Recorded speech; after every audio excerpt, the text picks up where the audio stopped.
that he didn't see anything. Sources tell IT mate Allen didn't get much attention when he first went to police because investigators may not have believed his story. Will represent the suspect charged with the 2017 killings.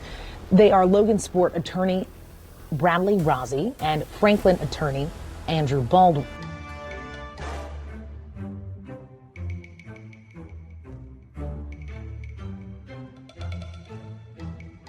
Welcome back to the channel, everybody, where we cover murder, mystery, to the paranormal.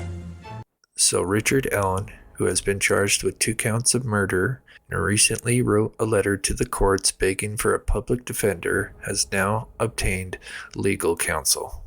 Wish 8, who is a local news for that area, did some of their own research and did confirm what we heard from the Murder Sheet podcast episode, and that is Richard Allen supposedly did come forward as a potential witness that day of the murders of Abby and Libby.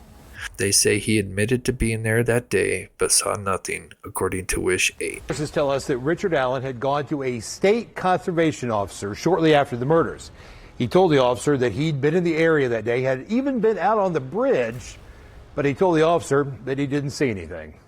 Sources tell IT mate Allen didn't get much attention when he first went to police because investigators may not have believed his story. After 5 years and countless interviews, investigators had become frustrated with the path of the investigation and ordered a review of tips and case files, and that is when Allen became a suspect.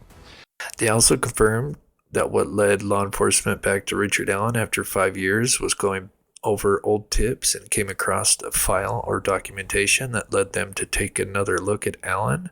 I think many of us are now wondering, how did he not thoroughly get looked into in the beginning? Depending on his true height, his age and weight would have put him in the potential category, so why didn't they look more into him? Is it possible that they didn't believe him and thought he was trying to get attention? Perhaps they were too fixated on others, like Ron Logan, and got tunnel vision from the start. Many are still wondering where Kegan Kline fits into all this, considering many of his charges are being dropped or amended. I believe at the very least he must have rolled on some kind of ring of terrible people. Kegan Kline's official trial doesn't start until May 10th of next year. Also next week will be the hearing for the probable cause affidavit on November 22nd, and we could learn more about what led law enforcement to Richard Allen. Let me know your thoughts in the comments down below. Please be respectful. Please smash that like button and share this video with a friend. If you're new to the channel, please subscribe, and thank you guys so much.